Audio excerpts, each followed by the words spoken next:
আমার ব্যক্তিগত পক্ষ থেকে এবং টাঙ্গাইল জেলা বিএনপির পক্ষ থেকে দীর্ঘদিন শুভেচ্ছা এবং অভিনন্দন। আজকে এই কাজীপুর ওয়ার্ডের মত বিনিময় সভা,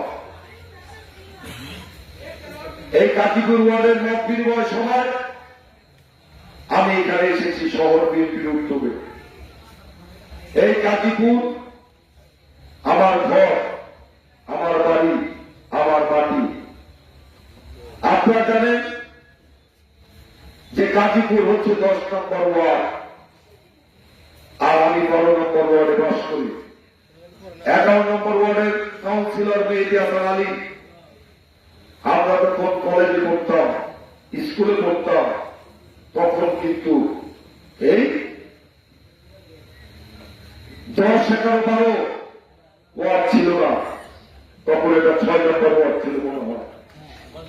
এই 6 নম্বর ওয়ার্ডে এই 10, 11, 12 ভোট হতো। আমরা দেখতাম যে অনেকেই দাঁড়াতো, কিন্তু 3 জন কাউন্সিলর নির্বাচিত হতো, তারাই এই ওয়ার্ডের কাউন্সিলর নির্বাচিত হতো। তখন আমরা দেখেছি আমাদের প্রয়াত জননন্দিত কাউন্সিলর বাদশা ভাই, আমাদের আজকের সভাপতি মালিক ভাই সহ আমরা দেখেছি এরা কাউন্সিলর নির্বাচিত হয়েছে।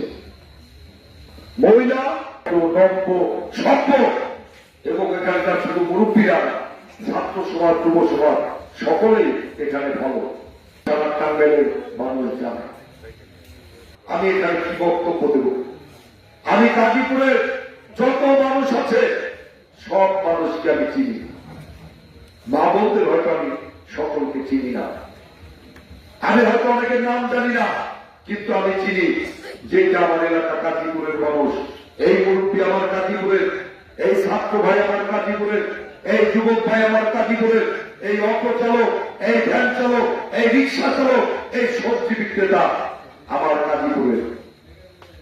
গাজীপুরের এমন কোন মানুষ নাই যে আমি দেখে বলতে পারবো না যে এটা গাজীপুরের মানুষ না। এটার একটা মাত্রই কারণ, গাজীপুরের মানুষের যোগাযোগ ব্যবস্থা, রাস্তা। এই একটি রাস্তায়, যে রাস্তা সম্মুখে 3 গেটের কাছে আমার বাড়ি। আমি যখন হাঁটতে বেরোই বা রাস্তায় বাসার সামনে দাঁড়াই বা বিকালে দাঁড়াই, রাত্রে দাঁড়াই, এলাকার মানুষের সাথে আমার দেখা হয়। মুরব্বীদের সালাম দেওয়ার চেষ্টা করি, সমবয়সী যারা আছে তাদেরকে শুভেচ্ছা জানানোর চেষ্টা করি, কেমন আছে কুশলতি জানার চেষ্টা করি। সেই এই এলাকার সন্তান। এই গাজীপুরকে আমি ভালোবাসি। গাজীপুরের মাটিকে, ব্যাপারীপাড়ার মাটিকে, সবুজবাগের মাটিকে, তাই বৃহত্তর থানাপাড়া যেটাই বলেন, বৃহত্তর ব্যাপারীপাড়া, এই এলাকাকে আমরা ভালোবাসি। এই এলাকার সকল জনগণ আমরা ঐক্যবদ্ধ। আপনারা জানেন, আমাকে ভালো করে চিনেন। বিগত 40 বছর যাবৎ আমি রাজনীতি করি। আমার রাজনীতির হাতে করি, সরকারি কারবারি করেন, সেখানে আমি 2বার ভিপি নির্বাচিত হয়েছি।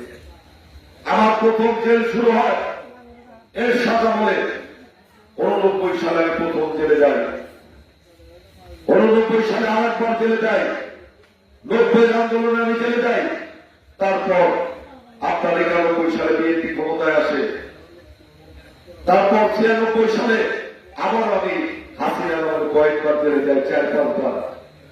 তারপরে 11-11 সময় এই হাসিনার 17 বছর আমলে অনেকবার আমাকে জেলে যেতে হয়েছে। আমি কখনো নীতির সাথে আপোষ করি নাই, দলের সাথে আমি কখনো বেইমানি করি নাই। আপনারা জানেন এই দল কিভাবে মন দিয়ে আমরা দলটা করেছি। আমাদের একটাই মাত্র ছিল মানুষের ভাতের অধিকার প্রতিষ্ঠা করা, ভোটের অধিকার প্রতিষ্ঠা করা। আমরা চেয়েছি মানুষের জীবন, ভাতের যেন কোনো অভাব না হয়, মানুষের জীবন যাতে নিরাপদ হয়, মানুষ যাতে শান্তিতে বসবাস করতে পারে, এবং মানুষের যে একটা মৌলিক অধিকার, সেই ভোটের অধিকার তারা প্রয়োগ করতে পারে। এই 17 বছরে শেখ হাসিনা এমনই দানব হয়েছিল, এমনই কমিশনার ইলেকশন বলেন, মেয়র বলেন, উপজেলা বলেন, এমপি বলেন, কোন ইলেকশনে কেউ সত্যিকারে নির্বাচিত ছিল না।